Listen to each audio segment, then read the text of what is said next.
Bismillahirrahmanirrahim. Assalamualaikum warahmatullahi wabarakatuh.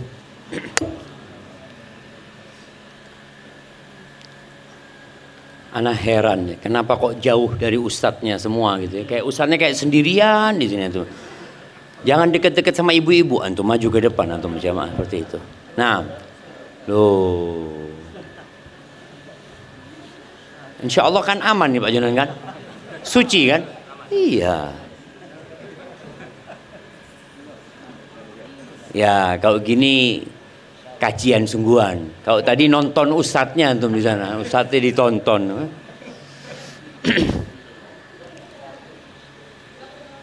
Kenapa? Suara mic-nya di mana?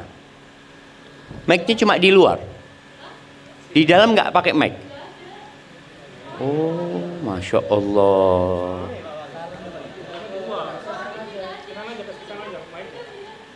Iya, Pak, taruh tengah aja mic-nya, apa salonnya. Tinggal colokannya ambil yang punyanya sini.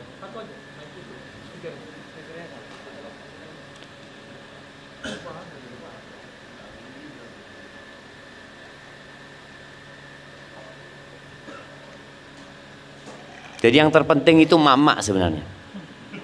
Kalau mak-mak baik, insya Allah bapak-bapaknya ikut baik gitu kan.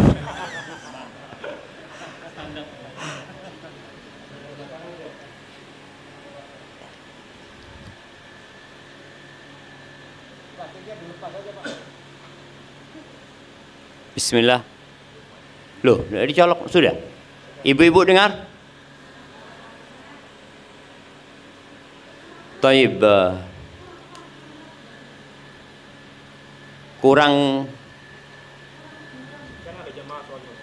Kurang kedengeran. Oh, sohi jamaahnya sampai ke sana-sana masalahnya. Itu kaca bisa dibongkar dulu nggak?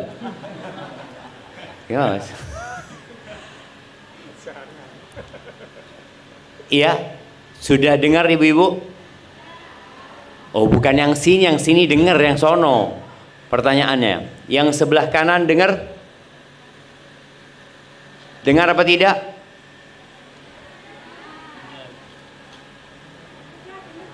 Sudah dengar? Alhamdulillah alladzi jama'ana 'alal huda wat tuqa.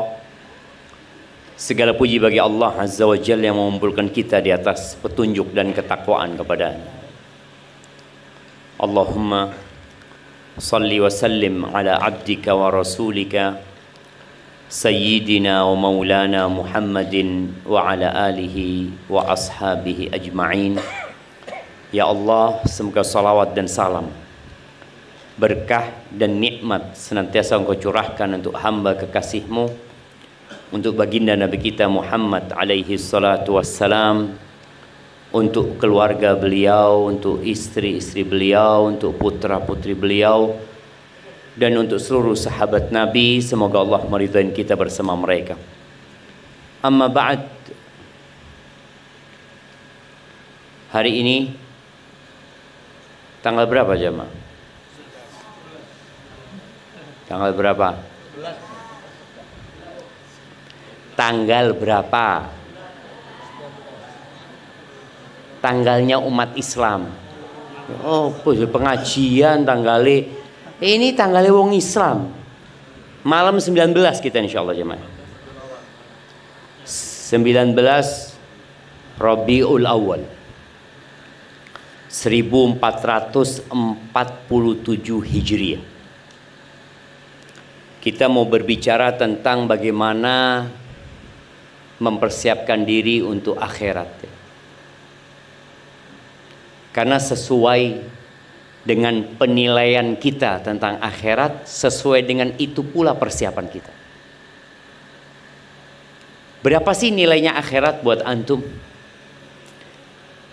Kalau nilainya 1 triliun umpamanya, maka kita akan bekerja untuk mendapatkan 1 triliun supaya dapat akhirat.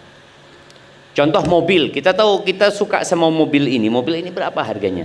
Umpamanya Pajero kita ngomong. Berapa Pajero? 700? Anggap 700, nilainya 700. Maka kita kalau ingin mobil itu, mau tidak mau kita harus menabung, mengumpulkan uang sampai harga mobil itu. Sekarang nilainya akhirat ini berapa? Antum nilai berapa akhirat itu? Kalau bicara akhirat ya, 2 rakaat sebelum subuh, 2 rakaat sebelum subuh itu khairun minad dunya wa ma fiha. Lebih baik dari rumah Pak Jonan ini. Lebih baik dari semua rumah yang ada di perumahan sini. 2 rakaat sebelum subuh itu lebih baik dari Indonesia seisi. Ternyata dengan 2 rakaat sebelum subuh kita sudah bisa mendapatkan yang lebih baik dari dunia dan isi. Tapi terkadang kita tidak semangat untuk melaksanakan itu. Taib. Nabi SAW pernah menyebutkan, la maudhi'u sauti ahadikum fil jannah khairun minad dunya wa ma fiha. Tempat pecut ya, dulu kan di zaman Nabi SAW kendaraan mereka adalah kuda, onta, keledai. Mereka butuh cemeti ya, pecut ya, sambil naik dipecut gitu ya, supaya lebih kenceng. Mungkin 1 meter lah tempat biasanya mereka akan meletakkan itu di dinding rumahnya, di cantolno gitu ya. Tempat yang cuma segitu itu di surga khairun minad dunya wa ma fiha. Lebih baik dari dunia dan isinya. Yang jadi pertanyaan, persiapan kita apa? Kalau untuk dapat rumah di Surabaya, perumahan di sini 1 meter piro Pak Jono? 10. Baik, kalau orang mau beli 1000 meter, berarti dia butuh duit 10 M. 10 M. Maka dia berpikir, saya harus bekerja, saya harus mengumpulkan uang 10 M. Habis beli tanah, belum rumahnya. Bangun rumah 10 M juga. Jadi rumahnya diisi dengan isi yang begitu menyenangkan. Mari ngono mati. Dibawa rumahnya? Tidak. Tidak ada. Maka malam Jumat ini, malam yang indah ya, kita ingin menyegarkan kembali ingatan kita untuk mempersiapkan diri. Soalnya kondisi ekonomi negeri kita sedang tidak baik. Menteri Keuangan sudah diganti. Semoga menjadi lebih baik doa kita. Tapi bagaimanapun negeri kita akan tutup.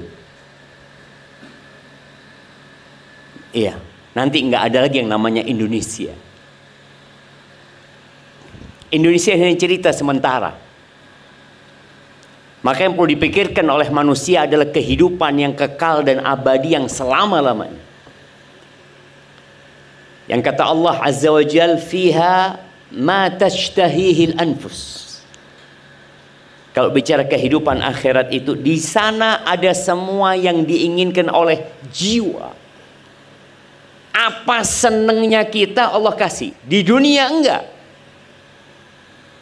Berapa banyak kesukaan kita yang enggak kita dapatkan. Ana tahu bapak-bapak kepingin muda terus. Bapak-bapak yang jenggotnya putih itu kepingin, ya Allah Ustaz ya, tapi apa itu tuwek Ustaz. Ibu-ibu setiap bercermin dilihat, kok tambah keriput aku ya. Kalau ada serum yang bisa membuat ibu-ibu itu kembali seperti umur 18 tahun, dibeli nggak ibu-ibu? Dibeli, tapi tidak ada. Dia akan semakin tua. Tapi di sana akan terus muda selama-lamanya. Wa taladzul a'yun, yang enak dilihat sama mata Allah sediakan. Dan yang paling penting di sana itu wa antum fiha khalidun. Antum semuanya di sana kekal dan abadi. Di dunia, oke, yang paling tua umur berapa nih? Di sini ada yang umur 90 tahun? 90, ibu-ibu.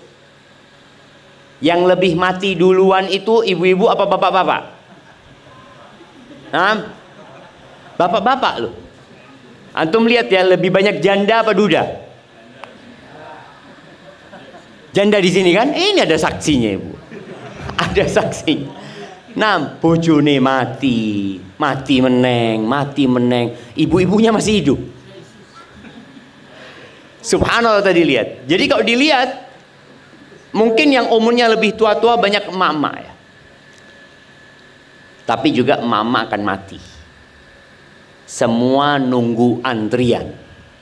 Walaupun tinggal di rumah yang bagus, yang mewah dengan segala fasilitas, ingat ad-dunya sijnul mu'min wa jannatul kafir. Dunia ini penjara buat orang beriman dan surga buat orang-orang kafir. Jamaah rahimakumullah, di surat Al-Hasyr, coba antum buka HP-nya supaya baca sendiri. Di surat Al-Hasyr ayat 18, 19 dan 20. Silahkan, siapa yang mau baca? Mic-nya ada kan?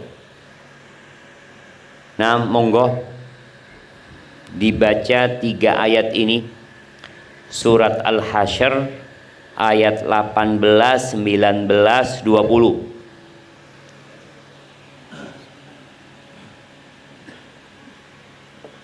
Ya, silakan dibaca.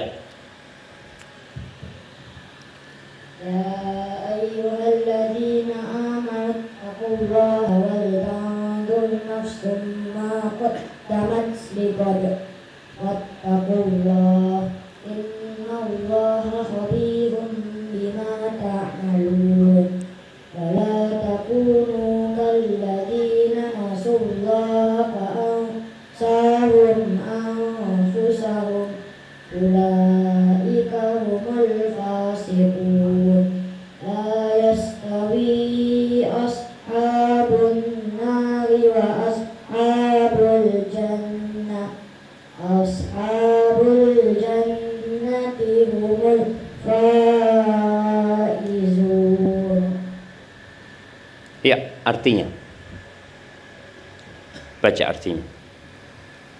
Hai orang-orang yang beriman, bertakwalah kepada Allah dan hendaklah setiap diri memperhatikan apa yang telah diperbuatnya untuk hari esok akhirat, dan bertakwalah kepada Allah.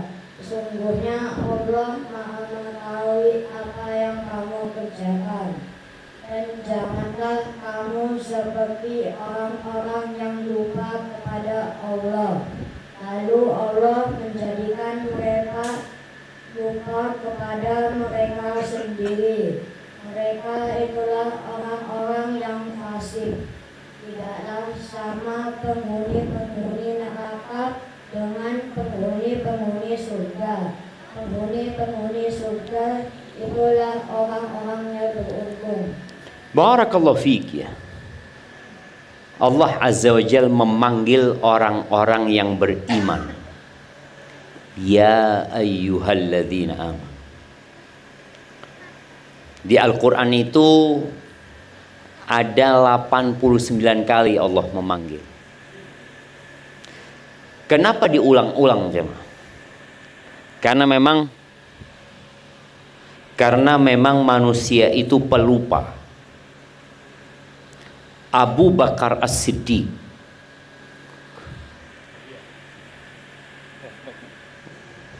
apa dodolan? Oh, anak pikir di sana dijual. Nah, Berapa kali Allah memanggil kita? 89 kali.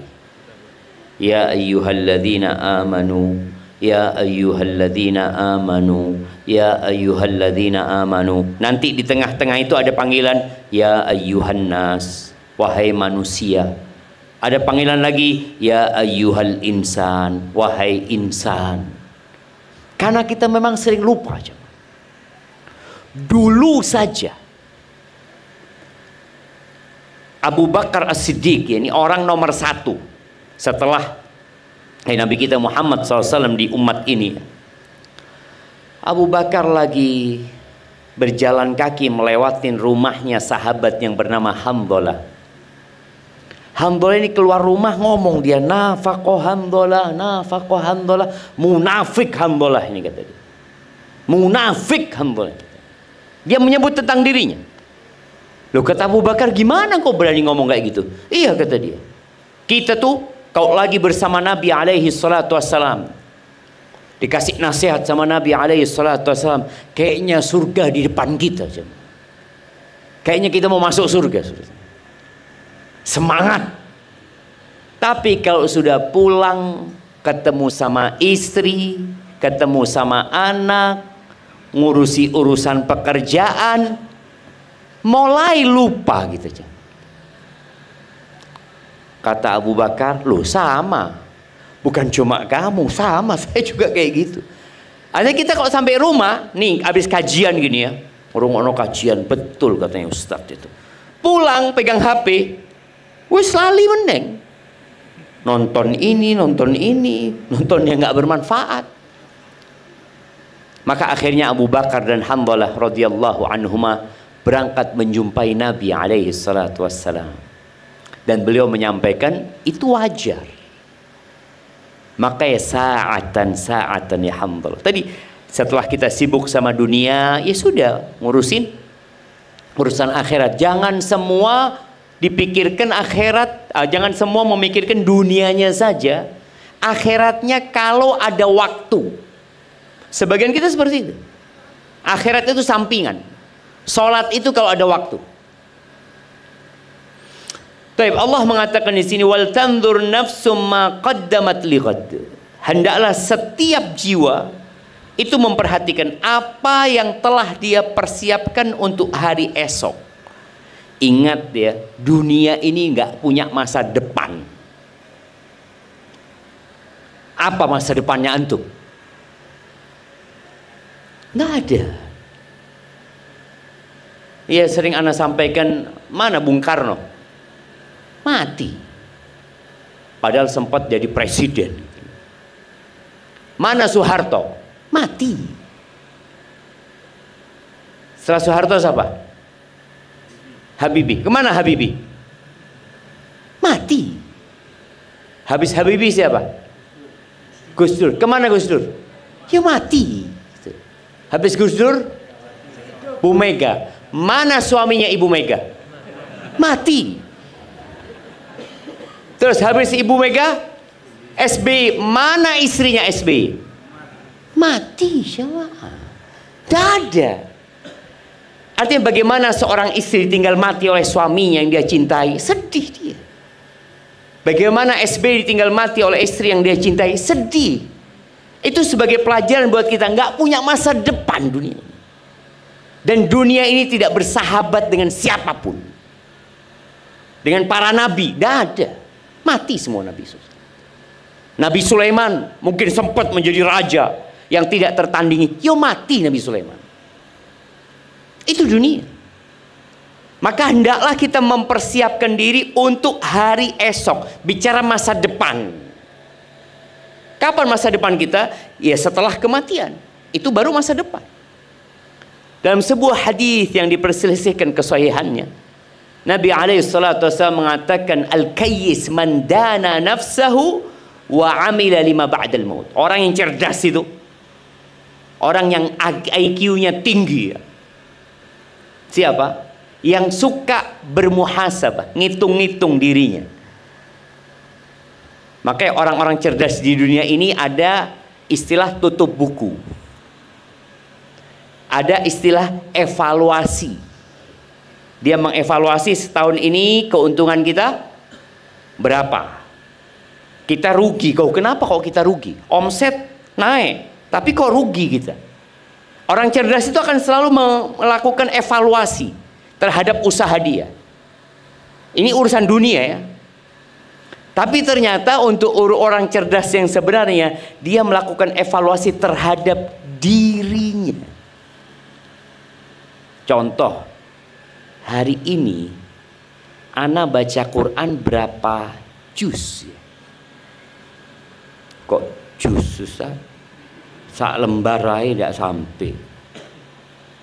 Itu evaluasi. Hari ini malam Jumat. Jumat lalu ana sholawat sama Nabi alaihissalam berapa kali ya? Berapa ya? Tidak dihitung. Orang kalau sudah nggak ngitung, bukan karena banyak jemaah. Karena memang tidak banyak gitu loh. Wallahu a'lam, biar dicatat malaikat. Evaluasi. Bulan ini ana sodakoh berapa? Ingat, sodakoh itu jangan pernah merasa banyak sodakoh. Karena sodakoh hitungannya persentase. Persentase. Sabaqa dirhamun mi'ata dinar. Ingat kata Nabi SAW, 1 dirham bisa mengalahkan 100 dinar. Pembantu kita sodakoh 2000 bisa mengalahkan sodakoh kita 200 juta. Loh kok bisa Ustaz? Banyakkan 200 juta Ustaz? Enggak. Karena hitungannya persentase. Ini pembantu punya duit piro? 10.000 dia. Dia sodakoh 20.000. Berarti berapa persen dia yang sodakohkan?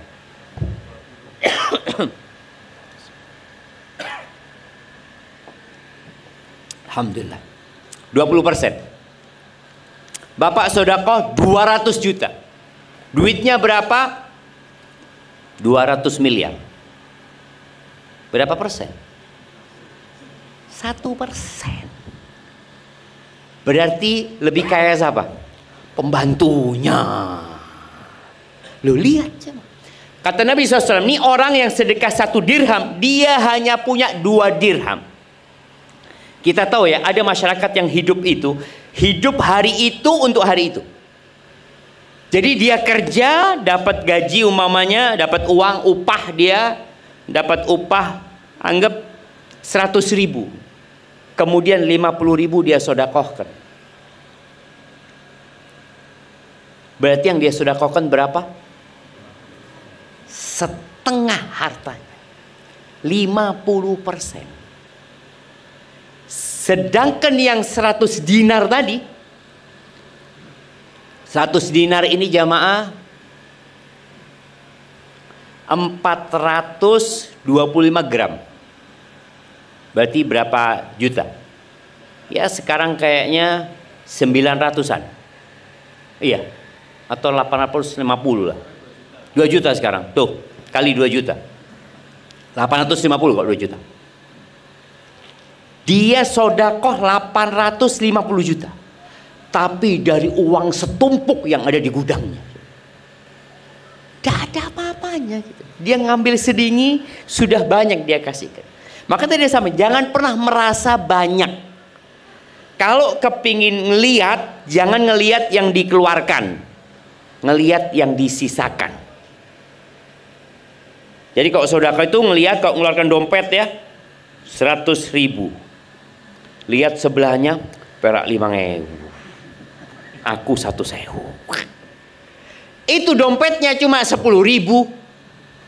Antum isi dompetnya 2 juta. Lebih baik dia cuma. Kalau kita tidak pernah melakukan evaluasi, kita itu akan merasa sudah baik. Makanya Allah Azza wa Jalla memerintahkan kepada kita untuk memperhatikan. Dan cara mempersiapkan itu ya perlu ilmu. Apa yang perlu dipersiapkan gitu loh. Apa aja yang perlu dibawa. Kayak umpamanya kalau orang mau berangkat umroh, dikasih tahu jangan lupa bawa ihram. Karena kita butuh ihram. Jangan lupa bawa paspor. Wah, tidak perlu paspor, saya orang kaya. Sudah kenal sama saya semua di bandara. Masih wong suki. Ke bandara tidak bawa paspor. Bisa? Tidak bisa. Tadi ada hal-hal yang perlu dipersiapkan. Semuanya. Contoh, apa lagi? Baju ihram, paspor, tiket pesawat. Antum kalau nggak punya tiket pesawat, nggak akan bisa berangkat. Tapi kita dengarkan azan dulu, baru kita lanjutkan. Kenapa? Iya, sholat isya-nya diakhirkan nanti di sini jemaah ya. Orang.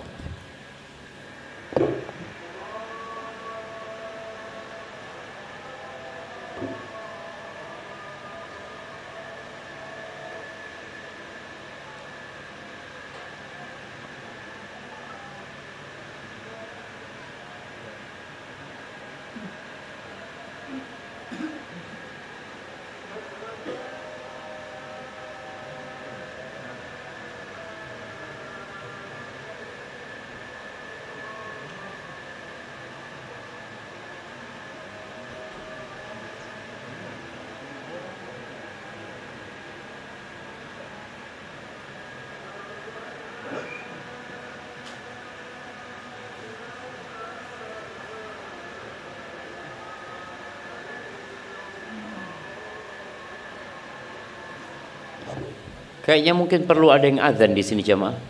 Soal suara azannya kurang terdengar. Nah, ada mic.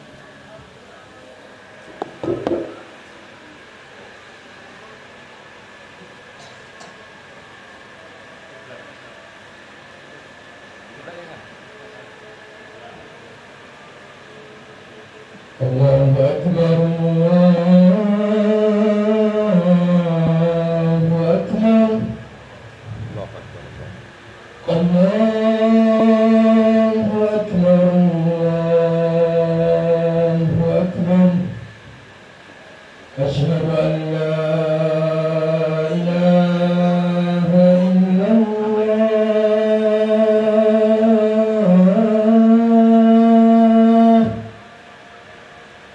Asyhadu an la ilaha illallah.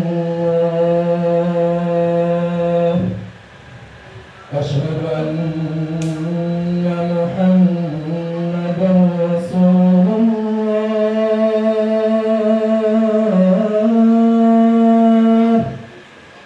Asyhadu anna Muhammadan Rasulullah. Hayya 'alas salah.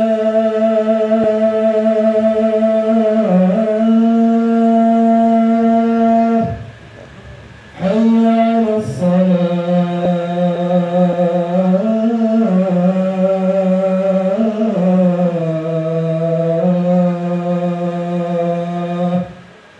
Hayya 'alal falah.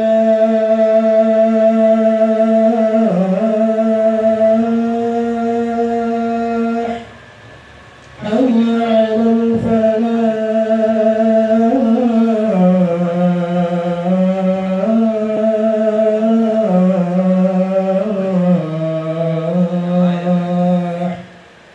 Allahu Akbar,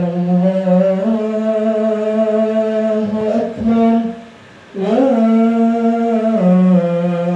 ilaha illallah.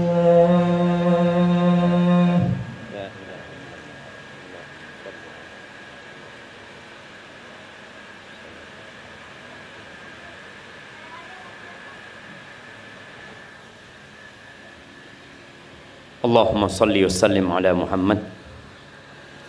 Jadi mempersiapkan untuk hari esok itu dengan cara melakukan evaluasi tadi. Kita hitung-hitung apakah persiapan kita sudah cukup apa enggak. Oh alhamdulillah saya sudah banyak amal solehnya. Coba dilihat, ikhlas enggak kita? Nabi Ibrahim saja ketika dia bangun Ka'bah, apa doanya? Rabbana taqabbal minna. Ya Allah, terimalah dari kami ya Allah. Takut tidak diterima. Kalau itu Nabi Ibrahim, apalagi kita jemaah. Maka jangan merasa sudah baik. Bagaimana Rasul sallallahu alaihi wasallam sekali duduk beliau mengatakan Rabbighfirli wa tub alayya innaka antat tawwabur rahim 100 kali. Dan beliau tiap hari. Kalau kita sekali-kali cuma. Tidak tiap hari. Maka usahakan kita mendawamkan jamaah istighfar. Minimal 100 kali. Antum punya waktu duduk. Dihitung. Kalau kita tidak menghitung, kita merasa sudah banyak. Merasa. Makanya ada orang merasa dizolimi, padahal belum tentu dizolimi. Lalu Allah Azza wa Jalla mengatakan, wattaqullah 2 kali. Allah menyuruh kita bertakwa kepada Allah. Ini menunjukkan bahwa bekal untuk akhirat itu memang takwa. Fa inna khairaz zadit taqwa. Sebaik-baiknya bekal itu adalah ketakwaan. Bukan fulus. Bukan kekayaan. Bukan kedudukan dan jabatan. Lalu Allah Azza wa Jalla mengatakan innallaha khabirum bima ta'malun. Allah itu maha mengetahui secara detail apa yang kalian lakukan. Kita sekarang nih kelihatannya orang baik semua kan? Lihat sebelah kiri, kena. Tapi Allah tahu sama kita kalau kita nggak kena. Kita itu pandai menyembunyikan dosa. Kalau dosa itu ada baunya, ana yakin kita nggak akan kumpul. Kita nggak akan bisa sholat barengan. Tapi subhanallah, Allah tutupi dosa-dosa kita. Maka Umar bin Khattab radhiyallahu taala anhu mengatakan hasibu anfusakum qabla an tuhasabu. Kalian hisab diri kalian sebelum kalian dihisab. Hitungan itu biasanya jumlah. Wazinu a'malakum qabla an tuzanu. Dan kalian timbang amalan kalian sebelum kalian nanti ditimbang. Artinya timbangan itu biasanya untuk mengetahui kualitas, bobot. Kalau penghitungan itu jumlahnya, kalau penimbangan itu bobotnya. Kita perlu melakukan itu. Tadi anak kasih contoh, ada orang yang omsetnya naik tapi ternyata rugi dia. Loh, kalau hitung-hitungan kok iso rugi? Oh, ternyata operasionalnya membengkak gitu. Ada hal-hal yang perlu orang perhatikan. Tadi boleh jadi Anda sudah sholat, alhamdulillah. Sebagian salafus sholat itu sehari sholat 300 rakaat. 300 rakaat. Kok bisa ya? Ana Ustaz 40 rakaat nyosop-nyosop. Iya. Sebagian salafus sholat itu tiap hari hatam Quran. Kita saulan Al-Baqarah ndak mari-mari. Al-Baqarah. Akhirnya karena loroti langsung An-Nas. Supaya kelihatan hafal qul huwallahu ahad 3 kali kan kayak Al-Qur'an sudah. Itu bayangin. Ada apa sama kita? Tadi MC kita mengatakan untuk menyingkat waktu nggak bisa disingkat. Waktu juga nggak bisa diperpanjang. Yang bisa dilakukan adalah melebarkan lingkar waktu. Sama waktu ana sama antum sama-sama 24 jam. Tidak bisa disingkat, tidak bisa dipanjang. Umpamanya anak punya fulus, alhamdulillah Ustaz, insyaallah hari ini waktu anak 25 jam. Tidak ada.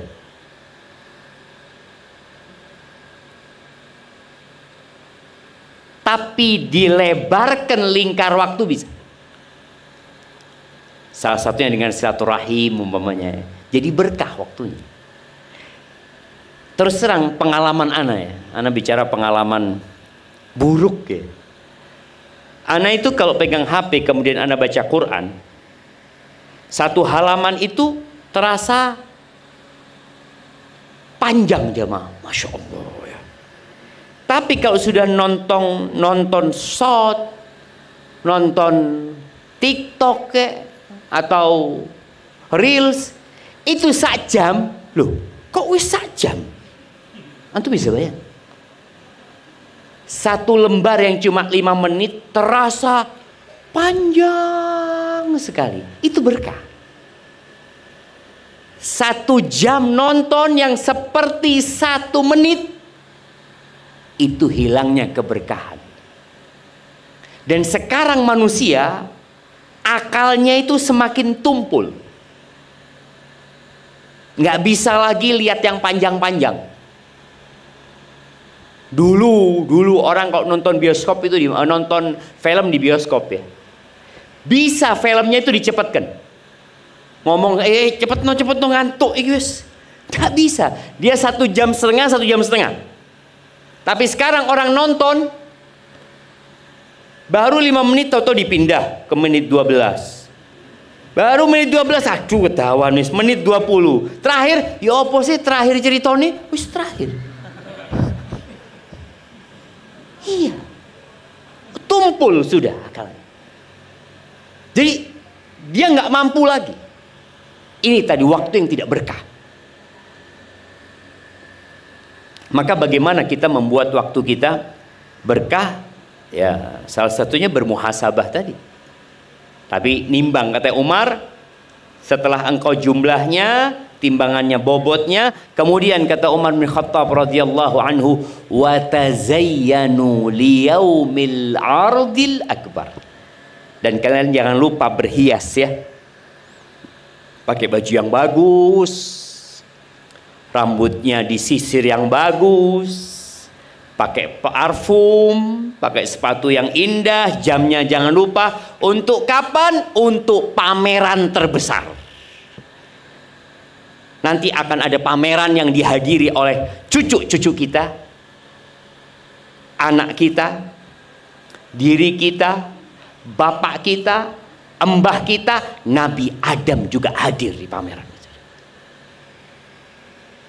Kata Allah Azza wa Jalla, yauma idzin tu'raduna la takhfa minkum khafiyah. Hari itu kalian akan dipamerkan semuanya, nggak ada yang bisa disembunyikan. Yauma tublas sarair. Kita punya rahasia. Anak punya dosa yang antum nggak tahu. Antum juga punya dosa yang anak nggak tahu. Bapak mungkin punya dosa yang anaknya nggak tahu. Anak punya dosa yang bapaknya nggak tahu. Istri punya dosa yang suaminya nggak tahu. Suami punya dosa yang istrinya nggak tahu. Tapi hari itu semua dipamerkan. Umar mengatakan, kalian kalau mau ikut pameran sekarang genak no. Akan ditampil, oh ini yang ria. Kelihatan nantinya. Nanti akan ada orang yang membawa sapi. Ada orang yang bawa kambing. Ada orang yang bawa tanah. Boleh jadi anak lihat bapaknya, loh ternyata bapakku iki maling. Anaknya kelihatan. Sang bapak juga ngelihat anak, loh ternyata seperti ini yang dilakoni. Itu hari pameran terbesar. Maka tolong kita persiapkan. Mau pakai baju apa kita nanti pada hari itu. Lalu Allah Azza wa Jalla mengatakan, wala takunu kalladzina nasullah fa ansahum anfusahum. Kalian jangan menjadi orang-orang yang melupakan Allah. Nggak iling sama Allah, sholat ya bolong-bolong, Ramadan kadangkala poso kadangkala enggak, Urusan cari dunia halal haram tidak mikir. Maka kata Allah, jangan menjadi orang-orang yang lupa sama Allah. Allah akan kasih hukuman. Apa hukumannya? Allah bikin mereka lupa sama diri mereka sendiri. Tadi kita bicara evaluasi, nggak ada, dia nggak akan melakukan evaluasi diri. Lupa dengan maslahat dirinya, lupa dengan yang manfaat buat dirinya. Allah bikin lupa dia memang. Betapa sering kita melihat ada orang loh, orang ini masya Allah sholat malam, puasa sunnah, kita saulan poso tidak pernah. Boleh jadi kita sedang dihukum lupa. Maslahat loh puasa itu, baca Quran itu maslahat. Iya loh Ustaz, tapi kan tidak wajib Ustaz. Loh iya, tidak wajib. Main bola wajib. Main bola tidak lali. Bapak-bapak ini suka main bola bapak? Siapa yang suka main bola? Oh, main bola Dendi.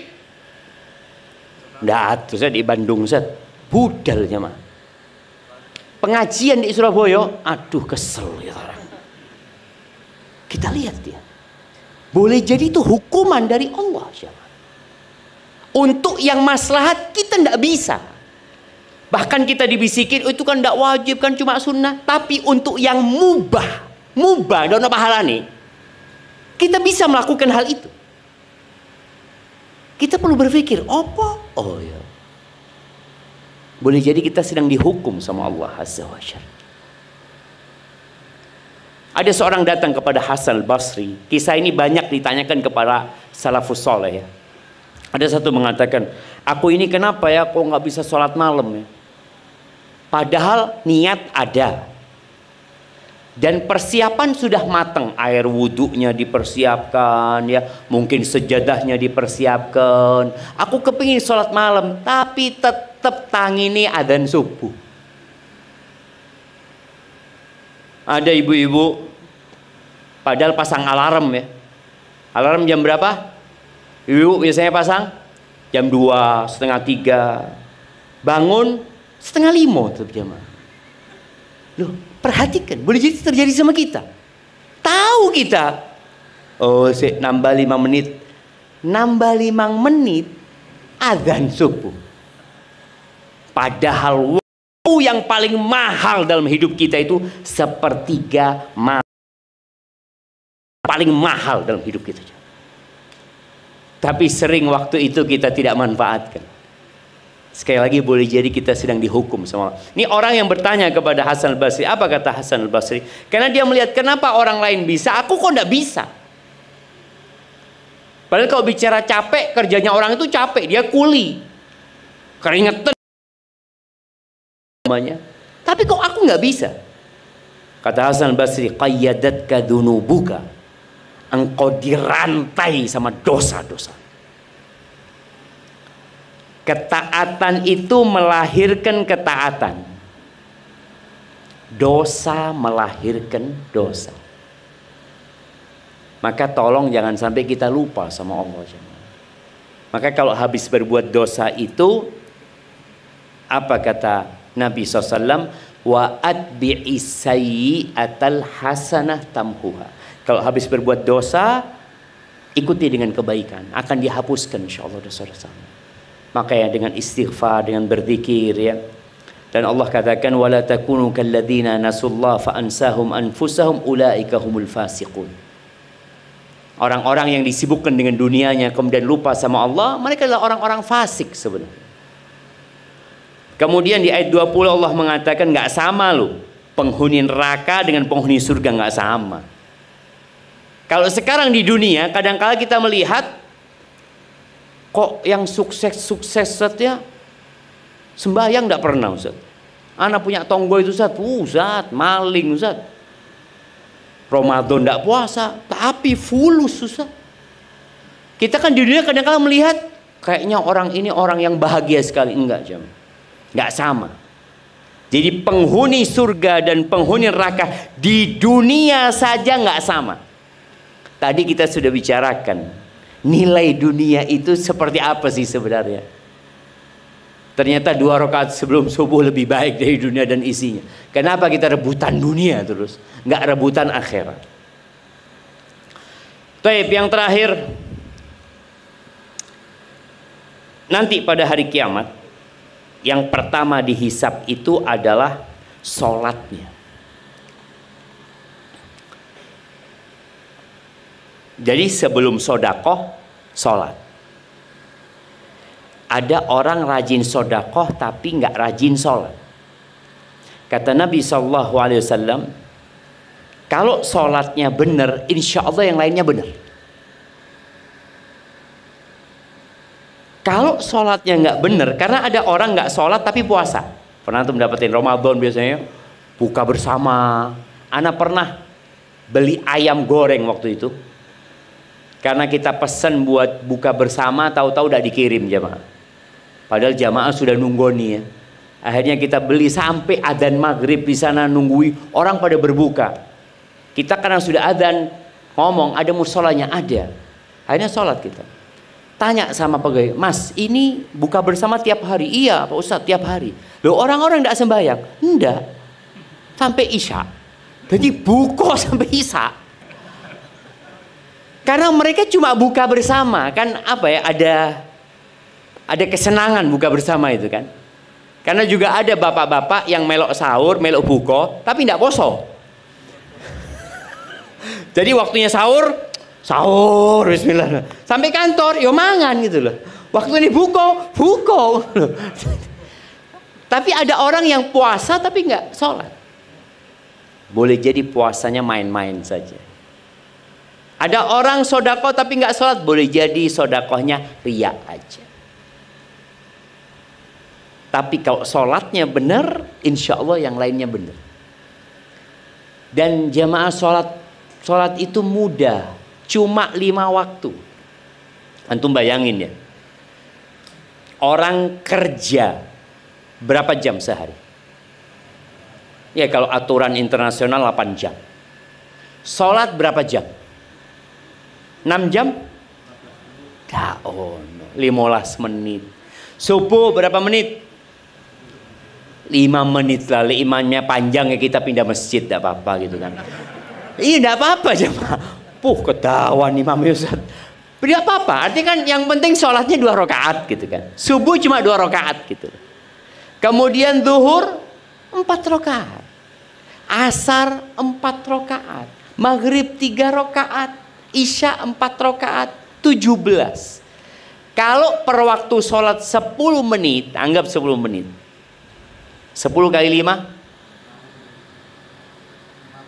tidak sampai 1 jam. Tapi berat kita. Memang mau masuk surga itu butuh perjuangan jemaah. Masuk surga itu membutuhkan perjuangan. Masuk neraka delosor, tidak perlu berjuang. Jadi kalau kita bicara mau masuk surga itu jalannya naik mendaki. Kalau mau masuk neraka, loh, wis tutup neraka ternyata. Iya jemaah. Kalau mau masuk surga tidak tutup jemaah. Ya Allah. Sembahyang meneh. Aduh azan. Tas mangan wis azan. Padahal sebenarnya ujiannya itu karena kita kurang disiplin aja. Dan ketika antum sholat, antum akan mendapatkan kenikmatan yang nggak didapatkan dengan makan dan minum. Kita tahu tubuh kita ini tercipta dari 2 unsur. Unsur tanah dan unsur ruh. Unsur tanah itu tadi makan, ya olahraga, tidur. Unsur ruh ini ya ibadah tadi. Baik, kemudian persiapan untuk hari akhir ini, tolong ada 4 pertanyaan yang antum mulai sekarang sudah catat. Aku akan ditanyain. Jadi nanti bisa jawab. Yang ditanya an umrihi, umurnya buat apa? Kemudian masa mudanya. Di riwayat lain disebutkan tubuhnya. Karena biasanya anak muda ini beda sama yang tua. Wis tuwek wis mambu kuburan biasa nak masjid. Oh iya saiki nak masjid Ustaz. Biyen ndak pernah nak masjid wong Ustaz. Iya, akan ditanya masa mudanya. Ditanya. Tubuhnya itu dibuat apa? Kalau sudah tua nggak mampu kemana-mana. Ada orang yang mampu naik gunung. lihat apa? Mau lihat sunrise. Naik gunung. Jam berapa berangkat biasanya jam? Jam berapa? Loh, jam piro? Jam 3. Jam 3 kan? Delok sunrise. Padahal munggah genteng ketokan sunrise. Oh lain Ustadz, rasanya lain. Yus gak apa-apa. Ini kan bicara rasa gitu ya. Tapi tadi kita lihat ya, dia mampu. Mampukah engkau sholat malam seperti engkau melakukan perjalanan melihat sunrise? Mampu enggak? Kadang-kala berat. Kalau lihat sunrise itu dunia, sholat ini akhirat. Pokoknya urusan dunia, karena kita seneng jamaah, ya enjoy kita. Ada orang naik sepeda, sepedaan sehari berapa kilo? Enggak lama loh Zat. Ya anak 2 jam. 2 jam berapa kilo jangan? Naik sepeda. Hah? Berapa? Loh terus no 90 kilo. Oh banter ya jemaah. Iyalah, anggaplah tadi 30 kilo dia bisa melakukan itu. 2 jam dia bisa jemaah. Pas sholat malam, Allahu Akbar. Witir 3 rakaat, qul huwallahu ahad, qul a'udzu birabbil falaq, qul a'udzu birabbin nas. Alhamdulillah. Alhamdulillah sahih. Cuma bayangkan tadi engkau 2 jam ini sholat witir 5 menit seakan-akan sudah melakukan sesuatu yang besar sekali. Diguyu-guyu mbek sing numpak sepeda. Iki 2 jam. Tapi memang itu jam. Ana rasakan sendiri. Ana bisa umpamanya jalan kaki ya 45 menit, sholat 45 menit, lihat jam, loh, si oleh 10 menit ternyata. Berkah jamaah. Berkah waktu kita kalau kita ibadah itu. Jadi tadi umurnya, masa mudanya, terus ilmunya. Ini yang lebih suka melok kajian itu bapak-bapak apa ibu-ibu? Nah, ibu-ibu akan ditanya ilmunya dipakai buat apa? Iya, ojo akan ilmu ana Ustaz 10 tahun pengajian. Yang ditanya itu bukan 10 tahunnya. Diamalkan apa tidak ilmunya? Apa gunanya kita dengarkan pengajian? Masya Allah, sohi pancen yang disampaikan sohi. Tapi mereka ngono udah dilakoni jemaah. Akan ditanya an ilmihi madza amila bihi, digawe opo pertanyaannya. Terus pertanyaan yang terakhir yang keempat, an malihi, tentang hartanya. Pertanyaan tentang harta ini 2. Min ainak tasabahu wa fima anfaqahu. Dapat dari mana, dibelanjakan kemana? KPK kalau tanya sama seperti itu. Iya kan? Orang itu akan diminta untuk membuktikan dia dapat dari mana uang itu. Oh, dia akan mengatakan dari ini usaha sendiri, ini jualan ini, yang ini warisan. Wis, dia harus melaporkan itu. Tapi kayaknya masa ditanya sama KPK, dibelanjakan buat apa? Enggak kayaknya jamaah ya. Yang ditanya di KPK itu membuktikan uangnya dari mana saja. Tapi dalam agama kita enggak. Nanti di akhir ditanya, dibuat apa? Alhamdulillah, sodakoh. Berapa sodakoh? 200 juta. Banyak. Terus beli mobil. Berapa? 5M. Sodakoh 200 juta, beli mobil 5M. Ya kan ditanya nantinya, dipakai apa uang itu jemaah. Maka persiapkan jawabannya. Persiapan jawabannya. Dan biasanya orang kalau ingat akhirat, sodakonya akan lebih banyak. Dia akan ngitung-ngitung, iyo. Jangan sampai jemaah kita capek ngumpulkan harta terus kita wariskan. Anak kita waktu ditanya, dapat dari mana uang 10M? Warisan. Bapak dapat dari mana uang 10M? Kerja. Lumpukno ini, buka toko, dodolan ini, baru dapat 10M. Anaknya cuma ngomong warisan. Maka tolong banyakin sodakohnya. Ya nggak usah banyakin lah. Persentase tadi. Kalau dulu antum sodakoh 20%, sekarang kalau bisa tetap 20%. Karena biasanya orang semakin tua semakin kaya jamaah. Iya sing sugih Ustaz. Ono tambah tuwek tambah entek duit gitu kan. Seperti itu. Barakallahu fiik. Banyak doa jamaah minta tolong sama Allah Azza wa Jalla. Karena tanpa pertolongan Allah kita tidak akan mampu mempersiapkan diri untuk akhirat. Baca Allahumma a'inni ala dzikrika wa syukrika wa husni ibadat. Ya Allah, tolongan hamba ya Allah. Rabbi auzi'ni an ashkura ni'mataka allati an'amta alayya. Ya Allah, bantulah hamba untuk mensyukuri nikmat yang kau berikan kepada hamba. Ya muqallibal qulub tsabbit qalbi ala dinik. Tetapkan hatiku di atas agamamu ya Allah. Karena yang menjadi standar orang baik itu kalau mati. Makanya terus terang anak itu kalau dengar teman mati ya, tetangga mati, matinya itu baik jamaah. Ya Allah, hamba sik turung mati ya Allah. Ya opo mati ini hamba? Kita nggak tahu ya. Ada mantan ustadz ada, dan ada mantan preman ada. Maka jangan jadi mantan ustadz. Jadilah mantan preman jadi ustadz. Alhamdulillah kan seperti itu. Jadi yang sudah baik jaga kebaikannya, terus mohon ampun kepada Allah atas dosa-dosa kita. Itu yang dapat Anda sampaikan, kurang lebihnya mohon maaf. Kalau ada pertanyaan saya persilahkan. Mungkin berapa pertanyaan Pak Jonan? 3. Nah, itu ada pertanyaan. Kasih mic-nya belakang.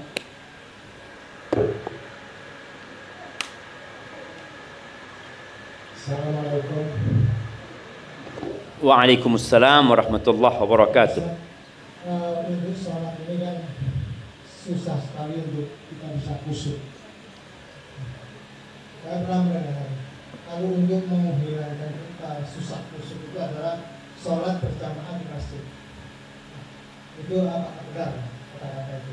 Karena kalau masalah ketika itu, kalau salah satu dari jamaah atau imam khusyuk kita untuk khusyuk. Masya Allah, barakallahu fiik. Iya jamaah, ini pertanyaan yang menarik ya, karena berkaitan dengan yang pertama ditanya nanti di padang mahsyar adalah sholatnya gitu kan. Kalau sholatnya benar, insya Allah yang lainnya benar. Bicara benar sholatnya ini adalah meliputin beberapa aspek. Dari sisi syarat rukun terpenuhi ya, seperti itu. Kemudian khusyuk itu bukan syarat sahnya sholat, tapi ternyata khusyuk itu menjadi penentu pahala sholat. Ada orang yang sholat kata Nabi SAW, walaysa lahu min sholatihi illa nisfuha. Ada orang sholat hanya mendapatkan setengah. Ada yang dapatnya ya, ada yang 1/4, ada yang 1/5, ada yang 1/4 ya. Ada yang 1/5, ada yang 1/6, ada yang 1/7, ada yang 1/10, ada yang tidak dapat apa-apa. Sholat, tapi gugur. Dia jadi nggak wajib sholat. Tapi dari sisi pahala, memang kita harus berusaha memperhatikan masalah khusyuk. Ya. Khusyuk ini, bagaimana caranya mendapatkan khusyuk? Kalau dikatakan sholat di masjid bisa khusyuk, insya Allah ya. Tapi juga boleh jadi tidak. Ada orang sholat berjamaah di masjid, sebelum takbir ikut ngirim WA. Taruh terus. Allahu Akbar. Mikiri WA ini. Iki uang jawab apa kira-kira seperti itu. Jadi khusyuk itu harus dipersiapkan dari diri kita sendiri dulu. Kemudian tempatnya. Tempat itu juga mempengaruhi kekhusyuan. Jadi ada faktor internal, ada faktor eksternal. Orang kalau sudah dirinya khusyuk, mau di depannya ada apapun dia akan khusyuk. Tapi kalau dirinya sih belum khusyuk, maka ada orang yang lihat sejadah itu, mikiri sejadah itu. Iki kira-kira piro regane? Kok empuk sejadah iki? Loh iya aja mah. Padahal di masjid ini sudah. Dan kalau dikatakan apabila ada imamnya khusyuk ya, insya Allah semuanya dapat khusyuk, enggak sebenarnya. Jadi tetap ya kita tidak khusyuk gitu loh. Berapa sering kita sholat, imamnya mau copo mau ya. Al-Fatihah, ya jelas Al-Fatihah. Mari ini Al-Fatihah mau coba surat apa? Kadang-kadang kita lupa. Jadi memang harus mempersiapkan diri. Di antara caranya mempersiapkan diri itu memang ya kita berwudu. Dalam wudu itu sudah menata hati. Kalau aku mau berjumpa sama Allah Azza wa Jalla. Kemudian setelah itu tadi kalau dikatakan kita berjalan ke masjid ya, usahakan kita baca doa ke masjid. Masuk masjid usahakan baca doa masuk masjid. Kalau belum waktu qomat usahakan sholat sunnah. Ini semua adalah persiapan menuju kepada khusyuk tadi. Dan di antara yang membantu orang khusyuk itu kondisi hati. Biasanya orang itu kalau punya masalah khusyuk, utang ya, mamanya Allah hamba ini tidak mampu ya Allah, maka dia akan khusyuk dalam sholatnya. Tapi kalau masalahnya sudah selesai, biasa-biasa aja. Maka berapa banyak orang ketika punya masalah di soft pertama sholatnya, sudah selesai masalahnya, jadi imam dia. Tapi imam yang telat jadi imamul masbuqin ya. Jadi juga yang membantu orang khusyuk itu memahami yang dia baca. Jadi usahakan Al-Fatihah itu kita ulangi baca tafsirnya, kita ulangi lagi. Ketika kita ruku sujud, bacaan ruku sujud itu bermacam-macam. Maka usahakan kita menghafal yang baru-baru. Artinya yang diajarkan Nabi SAW. Kita mau biasanya hafal cuma Subhana Rabbiyal A'la. Subhana Rabbiyal A'la. Sudah mulai SD sampai tua Subhana Rabbiyal A'la. Boleh apa nggak boleh? Boleh. Boleh. Tapi kadangkala karena sudah kayak air, kita baca pun tidak sadar dengan yang kita baca. Coba ditambahin bacaan-bacaan yang tambahin doa umpamanya. Setelah baca Subhan Rabbil A'la, ana mau baca doa, Rabbighfirli wa liwalidayya warhamhuma kama rabbayani shaghira. Atau ana mau baca Subhanadzil jabaruti wal malakuti wal kibriyai wal 'azamah. Kalau baru belajar biasanya mau baca itu ngiling-ngiling saja mah. Opo wujuane. Terus bacaan suratnya usahakan juga nambah. Umpamanya kita cuma hafal 5 surat, usahakan ada tambahan lah. Dan ana senantiasa memotivasi jamaah ini kalau bisa hafalan Qur'annya itu sesuai dengan umurnya. Jadi yang umur 37 tahun hafal juz amma. Kan juz amma 37 surat. Masa dah mampu setahun sepisan hafal 1 surat? Waduh, berat Ustaz. Bukan berat, memang tidak niat. Tidak niat ya mak. Maka seperti itu. Jadi insya Allah dengan seperti itu kita akan lebih khusyuk ya. Barakallahu fikum. Nah, ibu-ibu ada pertanyaan? Iya, sebelum ibu-ibu ada bapak-bapak sini. Assalamualaikum warahmatullahi wabarakatuh. Waalaikumsalam warahmatullahi wabarakatuh. Ustadz, di akhirat nanti kita ditanya tentang umur, kekayaan dan lain-lain, kita berapa? Afan, diulangin. Di akhirat nanti kan kita ditanya tentang umur, umur, kekayaan dan lain-lain, itu kita buat apa? Itu yang menjawab lisan kita atau iman kita. Kalau mungkin kalau di KPK kan kita bisa menjelaskan dengan mulut kita dengan mungkin berbohong atau berlibat lah menjawabnya lah. Kalau di akhirat nanti gimana Ustadz? Masya Allah. Barakallahu fikum. Iya, kalau bicara hisab nanti, orang itu akan berbicara dengan Allah tanpa ada penerjemah. Kita akan ngomong tanpa akan ada penerjemah. Orang-orang yang soleh, orang-orang yang baik, ya mungkin dia akan menjawab dengan lisannya. Orang-orang yang jujur ya. Tapi ada orang-orang yang nggak jujur. Bahkan dia ngeyel. Rasul sallallahu alaihi wasallam mengatakan, man nuqishal hisab udzib. Barang siapa yang hisabnya itu ada balas, ada bantah-bantahan, orang ini akan diazab, sudah. Jadi enggak, saya tidak melakukan itu, ini, itu. Akhirnya dia minta saksi. Disitulah nanti akan dikunci mulutnya. Kemudian tangan, kaki, kulitnya akan bersaksi. Tapi ada orang yang enggak. Dihisab dia jawab dengan lisannya. Allah Azza wa Jalla mengatakan, ini salah satu pemandangan hisab pada hari kiamat ya. Ada yang orang ini ditanya sama Allah, engkau melakukan dosa ini hari ini, kata. Naam ya Allah. Terus dosa ini, kata. Iya ya Allah. Terus dosa ini lagi, iya ya Allah. Terus disebutkan dosa dan dia mengatakan iya, iya, iya, iya.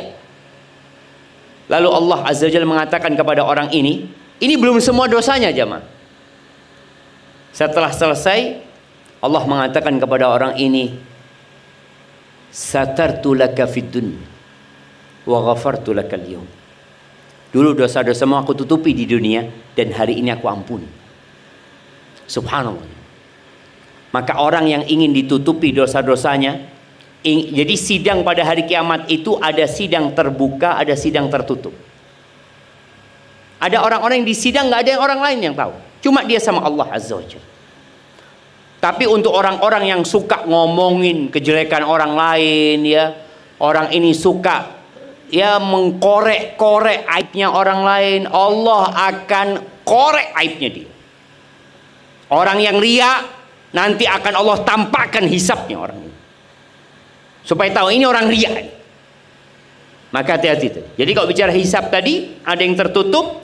Bahkan ada cerita lain yang Nabi SAW ceritakan yang tentang hamba Allah ini yang dikatakan engkau punya dosa ini, dosa. Iya ya Allah, iya dosa. Ketika dia yakin dia akan binasa, Allah Azza wa Jalla mengatakan, aku tutupi dosamu dan aku ampuni buat engkau dan aku ganti semua dosamu dengan kebaikan. Apa kata orang ini? Ya Allah, tadi masih ada dosa-dosa yang lain belum kau sebutkan ya Allah. Karena dia tahu Allah Maha Pengasih, Maha Penyayang ya. Dan Allah ampuni dosa-dosa. Jadi seperti itu. Kalau bicara proses hisabnya, ada yang tertutup, ada yang terbuka. Kemudian ada kondisi yang manusia ngeyel. Tapi ada orang yang cuma ditunjukkan engkau melakukan ini itu dia mengatakan iya, iya, iya ya Allah. Biasanya orang kayak gini akan diampuni sama Allah Subhanahu wa taala. Barakallahu fikum. Baik, ini ada pertanyaan tertulis.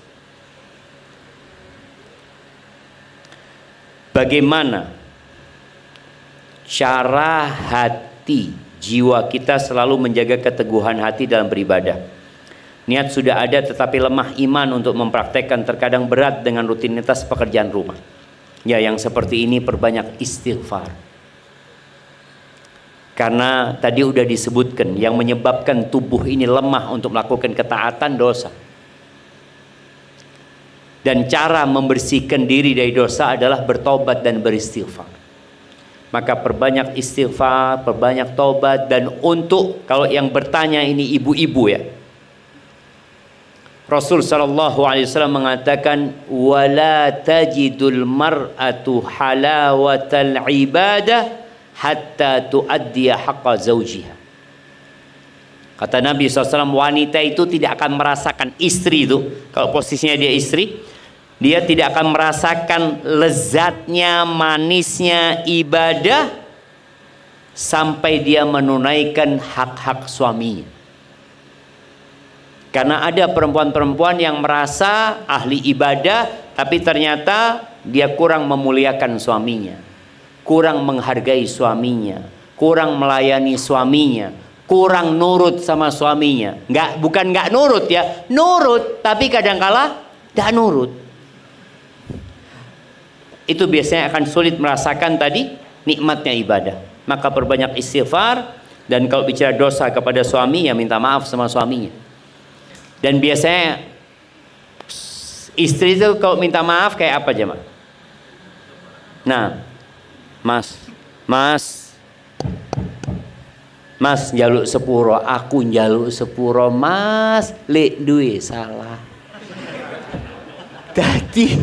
Dudu jaluk sepuro ndak ngaku lek duwe salah. Masih ngomongnya lek duwe salah. Jangan lagi seperti itu ibu-ibu. Kalau minta maaf sama suaminya, Mas, aku jaluk sepuro, ake dosaku Mas. Itu insya Allah suami ini bapak-bapak memaafkan enggak? Oh memaafkan, seperti itu. Ya, jadi supaya ibu-ibu merasakan lezatnya nikmatnya ibadah itu tadi, menjalankan tugasnya sebagai seorang istri, dan ibadah menjadi istri itu berat. Maka kata Nabi SAW, apabila perempuan itu sholat 5 waktu, puasa Ramadan, terus nurut dan taat sama suaminya, menjaga kehormatan dirinya, qila laha udkhulil jannah, dikatakan kepada perempuan ini, monggo masuk surga dari pintu mana saja yang dia suka. Barakallahu fiik. Ya, pertanyaan terakhir. Nah, Assalamualaikum warahmatullahi wabarakatuh. Waalaikumsalam warahmatullahi. Ustadz izin punten mau nanyakan, mungkin ada kiat-kiat dari Ustadz bagaimana biar kita tetap istiqomah dalam hal kebaikan. Matur suwun. Assalamualaikum warahmatullahi wabarakatuh. Barakallahu fikum. Nah, iya, itu hadiah buat yang bertanya, buat Bapak satu, kasihkan ke Bapak tadi. Nah, ibu-ibu kasih hadiahnya juga yang bertanya tadi ya. Kalau bicara kiat-kiat istiqomah ini, pengajian dimulai lagi nih Bapak. Mulai kembali kita, innal hamdalillah nahmaduhu wa nasta'inuhu wa nastaghfiruh. Ya, kalau bicara kiat-kiat istiqomah, iman itu naik turun. Jalan pintas menuju ke istiqomah itu memang doa. Minta sama yang membuat orang bisa istiqomah, Allah Azza wa Jalla. Maka kalau kita perhatikan doa-doa Nabi itu rata-rata minta istiqomah. Doanya, Allahumma inni as'aluka minal khairi kullihi ajilihi wa ajilihi. Ya Allah, aku meminta kepadamu kebaikan semuanya ya Allah, yang segera atau yang tunda. Wa a'udzubika minasyarri kullihi. Wa a'udzubika minasyarri kullihi. Dan aku berlindung dari segala keburukan, yang segera dan yang tunda. Wa as'aluka min khairi ma sa'alaka 'abduka wa rasuluh. Aku memohon kepadamu kebaikan yang diminta oleh hambamu, oleh Nabi Muhammad SAW. Wa a'udzubika min syarri ma 'adza bihi 'abduka wa nabiyyu. Dan aku berlindung dari keburukan yang nabimu berlindung dari keburukan itu. Wa as'alukal jannah. Dan aku memohon kepadamu surga, wa ma qarraba ilaiha min qaulin aw amal. Dan semua yang bisa mendekatkan ke surga, baik itu ucapan atau perbuatan. Wa a'udzubika minan nar. Dan aku berlindung kepadamu dari neraka. Wa ma qarraba ilaiha min qaulin aw amal. Dan yang mendekatkan ke neraka, baik itu ucapan atau perbuatan.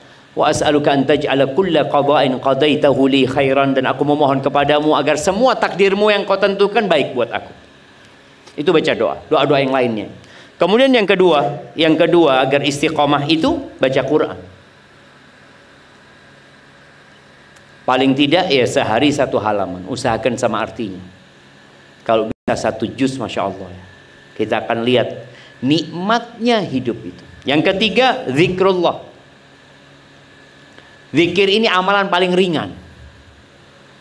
Buat orang-orang yang suka melakukan perjalanan, ingat ya, kalau jalannya lagi naik, baca Allahu Akbar, baca la ilaha illallah, Allahu Akbar. Kalau lagi turun, baca subhanallah ya, memuji Allah, menyucikan Allah Azza wa Jal. Naik kendaraan, baca zikir. Keluar rumah, baca zikir ya. Semuanya kita baca. Itu insya Allah kita akan bisa ada kekuatan istiqomah. Kemudian yang keempat, sohib, teman. Kalau temannya baik, insya Allah diajak baik. Tapi kalau temannya tidak baik, ya umpamanya temannya bukan nggak baik ya. Kadang-kadang kita punya teman itu Teman itu ada beberapa macam. Ada teman yang seperti makanan. Kita harus setiap hari ketemu.